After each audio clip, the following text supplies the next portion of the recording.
Welcome back. Now, welcome to our next session, One Family, Many Voices, Our Cleft Journey Together. I'd like to introduce to the stage Iva as she tells us about our next session.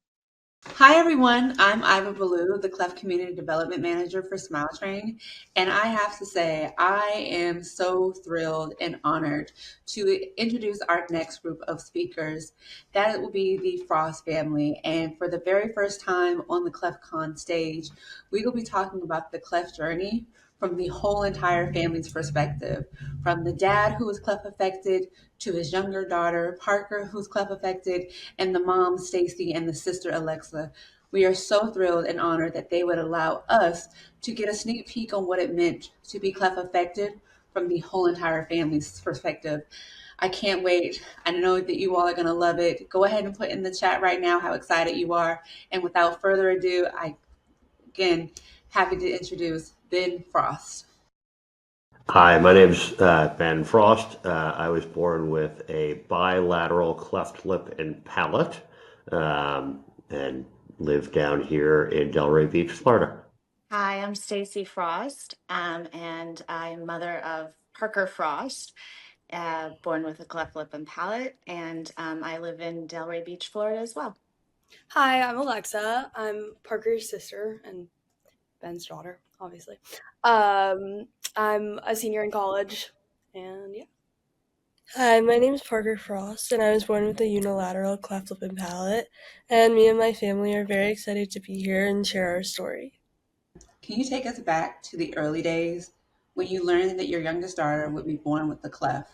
What emotions or memories stand out for you for that time? Well, we found out when I was 20 weeks pregnant that Parker would be born with a cleft lip and palate. And I think, you go through a lot of emotions at that time. You obviously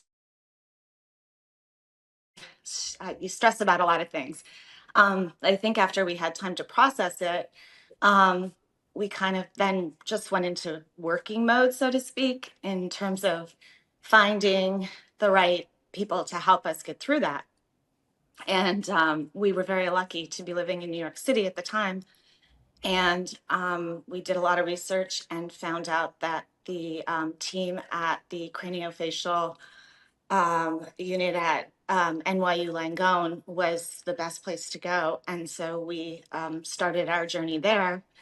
And they are an amazing team. We're still with them today.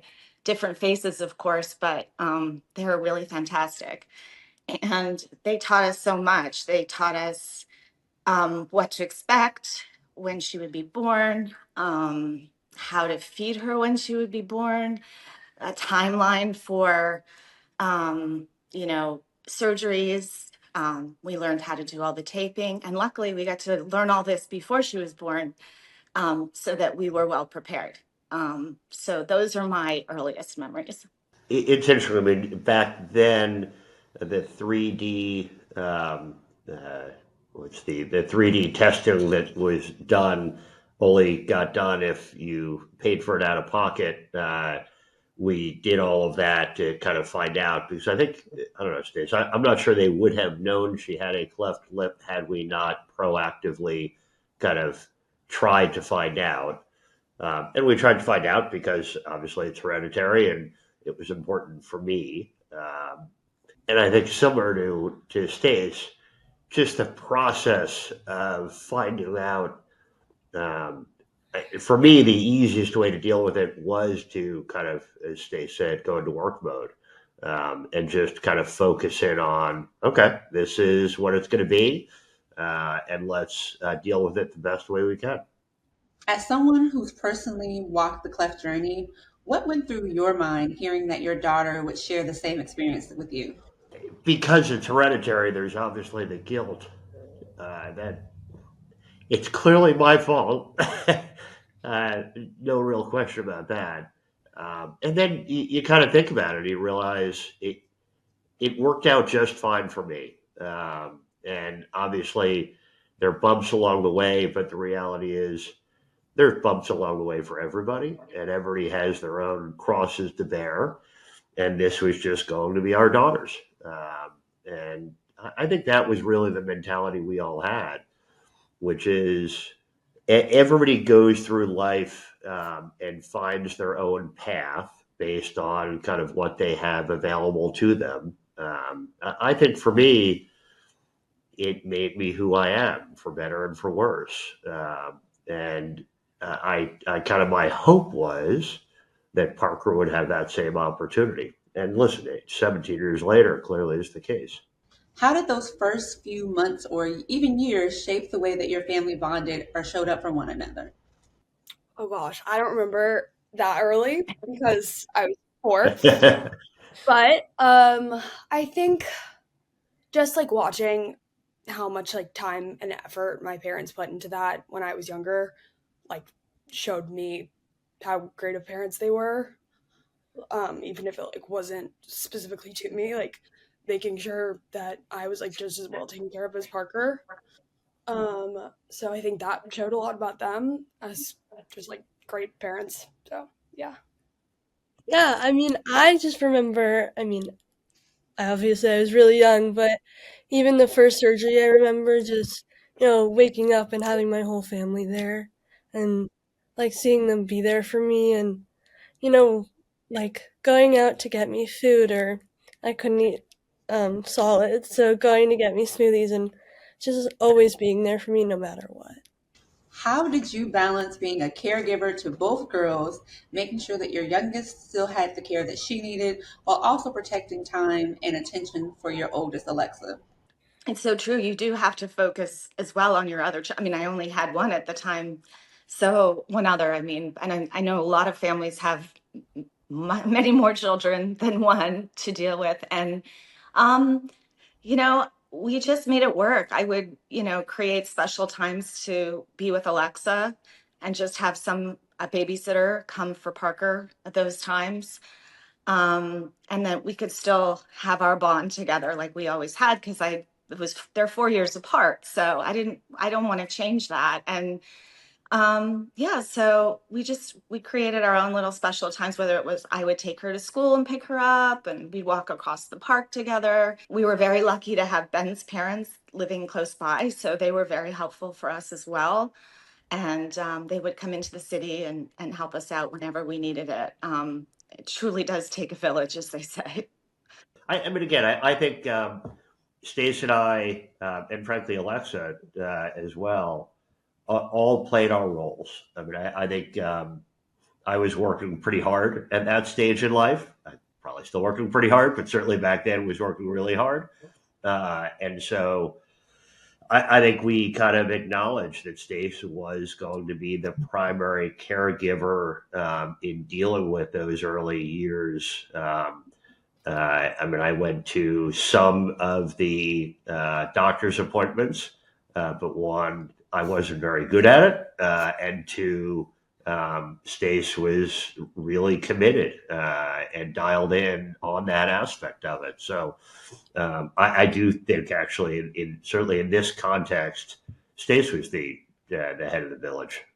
You know what? Like I said, once I got into working mode when I was pregnant with her, I was just like, we're just going to tackle this head on, and we went for it. And I didn't mind. We just got into well, the one thing I did mind was learning how to put her tapes on, but that's another question I'm sure coming up. But yeah, I just did it. Like we just would get in the cab, we'd go to NYU, we'd do her appointment, we'd come back, we'd prepare for surgery.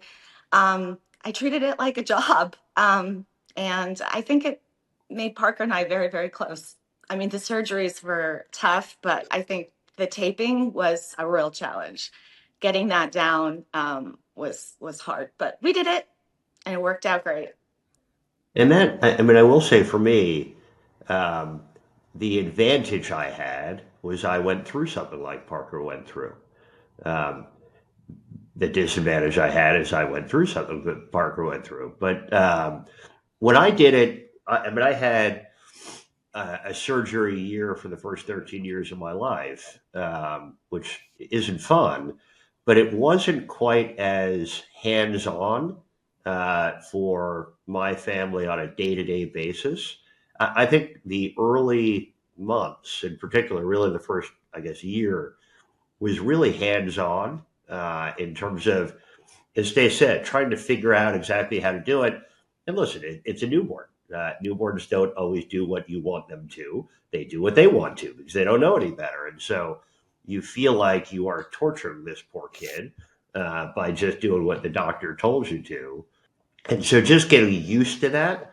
And for us, we were fortunate that Stace's father um, was just very handy and was able to kind of teach us, for all intents and purposes, how to do it.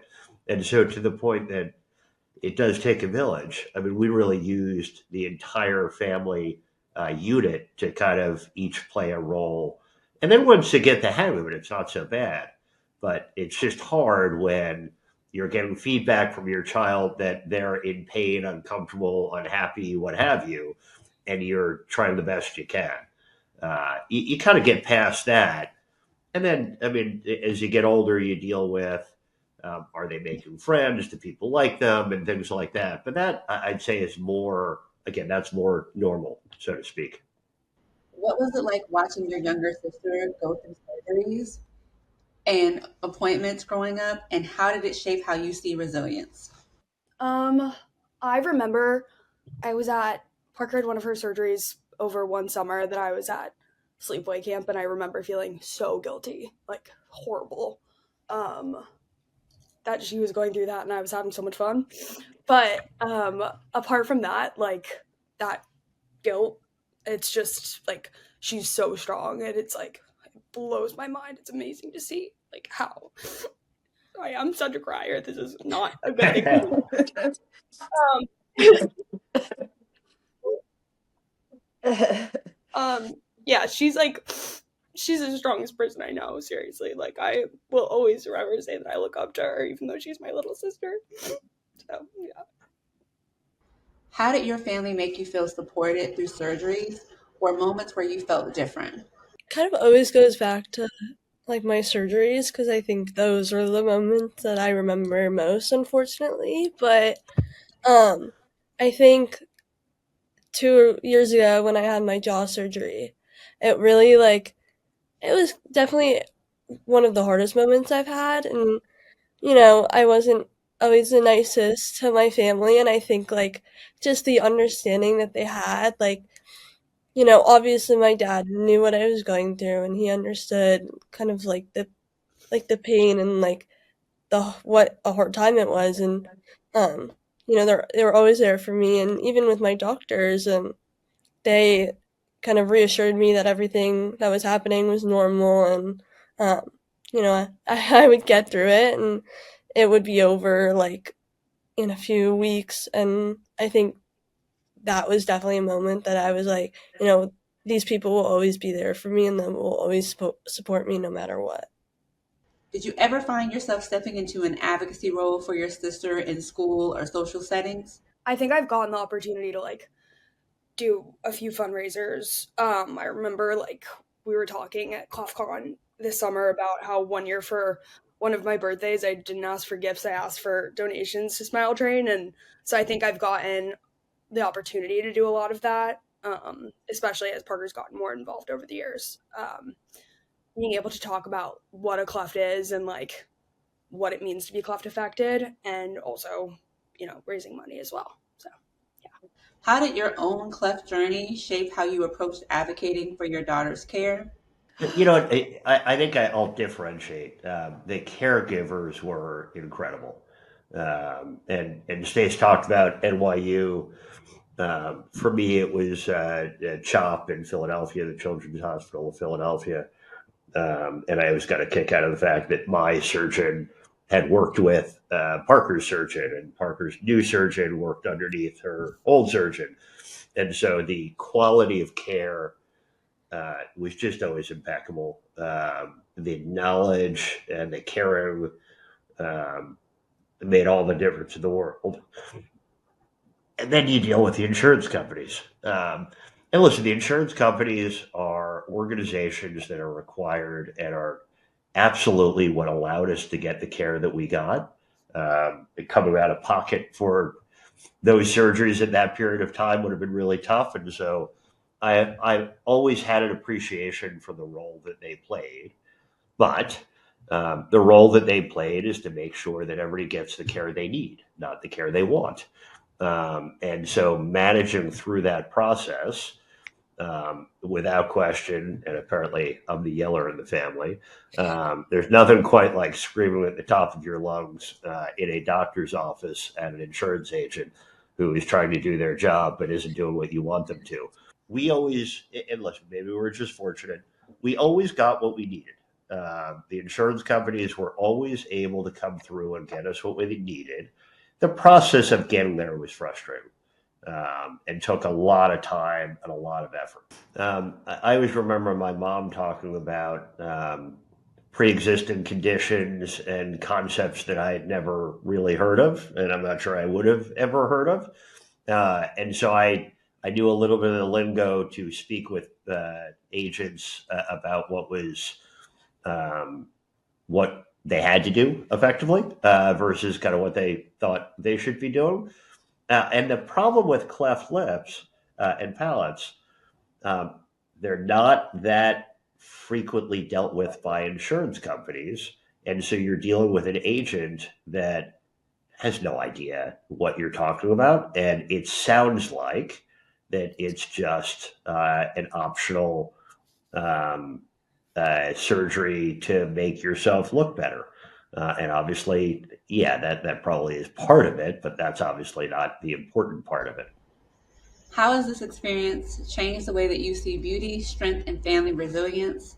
I think it shaped the way I see myself today because, I mean, I have just learned to be so much more confident and like learn that being unique is the most important thing. And I might not look like my friends and I might look a little different than my sister, but everyone is beautiful and I wouldn't change it for the world.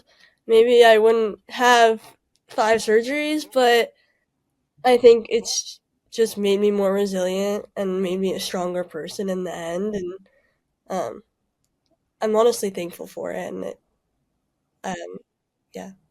How has having a cleft shaped the way that you see yourself today? I probably view it very similar to how Parker does. I mean, I think to myself, all of those early years where people couldn't really understand what I was talking about um, taught me um, something that hopefully I've taught both the girls, that what you think is really important and what other people think is less important. And I think even when I look at my professional career, I deal with people saying no to me all the time. It's something that's just part of the job, and the job is to try to convince people to say yes and not no. And I think those early years were formative for me in having that self confidence and having that ability to focus on what I think and less about what other people think. And I'm frankly proud to hear Parker say that. Yeah. I mean, as Parker said, like she's the most confident girl ever, sometimes too much. But she's she's taught me a lot about confidence, obviously.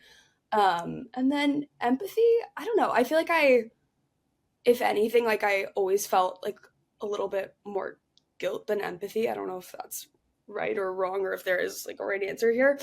But I think I always just like saw Parker as like strong, resilient, brave, all of these things, than like something to feel bad for at all. Like I never felt that in any way.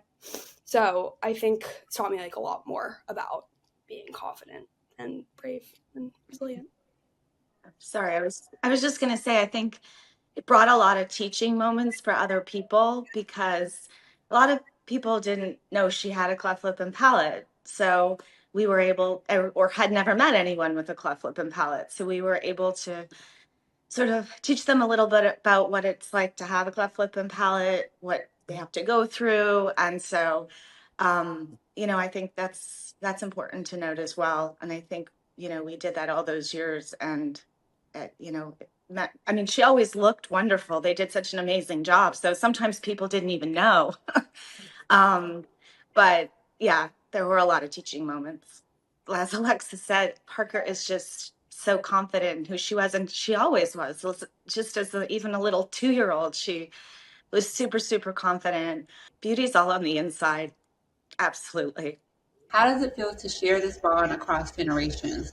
What do you hope others understand when they see both of you standing here today? I think that it's great to have someone.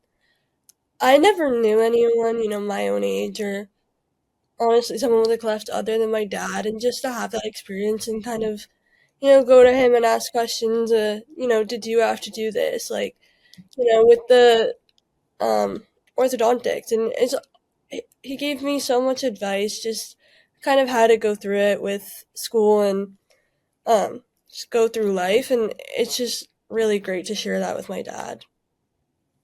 Yeah, it's funny. We were in Philadelphia last weekend visiting Alexa at school, and that is where I had all my surgeries and my orthodontics and all the rest. And we were just walking around the city, and I'm pointing out that's where I had my orthodontics, and that's where I had my surgeries. And so it definitely is a bond, and I think it's been helpful for me too because Parker's frankly probably the first person I've really ever known and really talked to about it. And it's interesting, but I spent, I don't know, the first 30 plus years of my life trying not to talk about cleft lip and palates. And so when Parker came along, it's really the first time I'd ever really talked to about that really at all. If another family just beginning in their cleft journey were listening right now, what would you want them to know? It's all about like coming together at the end of the day, and I think just being there for one another, and you know it wasn't always about me, and it's about sharing that spotlight with my sister. And I may have had all of those doctor's appointments and surgeries, but um I think it made us closer as a family to be together and um you know kind of support each other. Hard to top that one. But I agree with Parker. I think it taught all of us um, to be more confident in who we are and how we do things. And it's true for Alexa, and we see it with Alexa. Certainly true for Parker. I think it's true for Stace and me. And so I think obviously we didn't enjoy every step along the way, but I think Parker said this, and I think I feel the same way. I don't think I'd change anything about it. It's taught us so much. I mean, it is an amazing way to come together as a family. Just to have that support. Whether it's you as the parent or the child or the sibling, just to have everybody be together and love one another like we have is amazing. Obviously, like I watched Parker grow up and go through this, but recently she's like been involved in so much advocacy and talking about cleft, and I think that's been so impressive to watch. So aside from just like her cleft journey being impressive, it's so cool to watch her yeah, again, like have so much confidence and be able to get up on stage and talk about something that's like not the easiest thing to talk about, and like yeah, there's a lot of feelings around that. So I mean, I know I've talked kind of a lot about this, but support, and I think that's really just what our family is. Wow, what an amazing session. Again, I want to say thank you to the Frost family. And I know that there are so many questions. I see them in the chat right now. So we're going to go ahead and move into our Q&A portion. And we are so thrilled to have them here to answer any questions that you may have. All right. I told you guys that this was going to be an amazing session. And today we have with us Alexa, we have Ben, Parker, and Stacy, and they're here to answer your questions.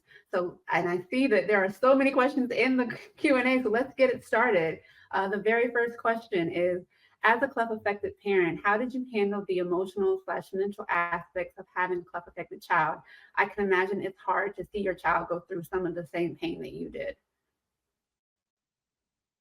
That's for you, Ben. Yeah. Well at times, not well at other times. I mean, again, I think we've always you just have to work through it. I think Parker was always pretty good at verbalizing what was going well and what wasn't going well, and kind of helped us along the way from that perspective. But listen, that is definitely the hardest part of it. I think many people in the chat can agree to that. So thank you. Next question, Stacy, do you feel like being married to Ben adequately prepared you for having a cleft-affected daughter? Did you have an accurate idea of how difficult it could be? That is a question. That's a loaded question. Yes, it was helpful, although back when Ben was born, obviously he had many more surgeries than Parker had to go through. So I heard a lot about how difficult it was for him, which scared me in the beginning, thinking, oh no, I hope that that's not the way it's going to be for us. And thankfully, obviously, the medical system has come a long way, and she only had to endure Parker 5 versus Ben 13, something along those lines. So yeah, I mean, I definitely enjoyed talking to Ben's mom about it. She was very helpful in explaining a lot of the things that she went through. So that was good. But again, it was all very different, and it is your own experience. So, we kind of had to just chart our own little path. That's a great point. You kind of have a guide, but you still kind of, as you said, make your own path. And you all have done an amazing job. I hope you all have seen in the chat that people are saying what the job you've done with both Parker and Alexa. Next question. Parker, do you think your family is more emotional about your journey than you are? I feel that way about myself versus my son. Like physically, it's harder on my child, but emotionally harder on me. Does talking about your story make you emotional? Yes, I do. I think I do get very emotional, and I think more recently just being able to talk about it, during these panels and joining the student ambassador program, I've been more open about it, and I think I've kind of become more confident in talking about it, and I'm still very emotional about it, and like physically it was really hard. And I mean, I know my parents are very emotional about it, and I think they've always been, but I think now just talking about it more is making them a little bit more emotional. But I would say that I used to get really upset talking about it, and I've kind of grown out of that. I've kind of learned to kind of handle it, and I want to talk about it more now. And so I wouldn't say it's less emotional, but I'm also not a big crier like they are. So yeah. Nice. And Alexa, I have to say, agree with Alexa that it is very inspiring, as I know the fellow cleft-affected adults feel the same way. You are so inspiring, because at your age, many of us would have never talked about our cleft on this manner. And also to be able to have your parents backing you, that is such a special thing. So again, thank you so much to the family for being so vulnerable. I saw that in the chat, and I have to agree. Next question. Coming into college as a junior in college myself, did you ever feel scared to put yourself out there in the community to make friends? That's for Parker. Yeah. So I joined a new high school my freshman year, and I was terrified. I went to the same school for 11 years. I made my friends as a 5-year-old, so I was beyond terrified. It was probably one of the scariest things that I've had to do as someone with a cleft, and not knowing how people are gonna take it or ask questions. And I know when I was younger, people were more kind of curious, and they didn't know what a cleft was. And I think for me, going into high school, I just wanted to be nice to everyone, and I wanted to make friends, and I wanted to be the person that some people liked. And I think throughout high school, I've been more open about my cleft, and so sharing my story with my friends really helped me. I think, kind of helped them understand me more. And I've had 2 surgeries since I've been in high school. So kind of sharing that part of my life has brought me closer to my friends. And I think honestly, that's the advice I would give to anybody with a cleft. If, you're scared, people are very understanding, if they truly do want to be your friend. And I think I've, noticed that in high school, and there's been people, who might not understand. And I think those just are truly your friends, and, your true friends will understand. Absolutely. You said it perfectly, Parker, that we think that by sharing our story, it will bring maybe shame or discomfort, but actually it's freeing and you're able to connect more the more that you share your story and you find those people that are meant to be your community, such as, being here today with ClefCon and Smile Train. So that's a beautiful thing. And I want the audience to know sharing your story can really bring about connection. Next question. I think we have one more. What advice would you give to a parent who has the option of getting surgery for their baby who has a really mild cleft lip now, or waiting for them to be a teenager or adult to decide if and when to have it done? That can be for either Stacy or Ben.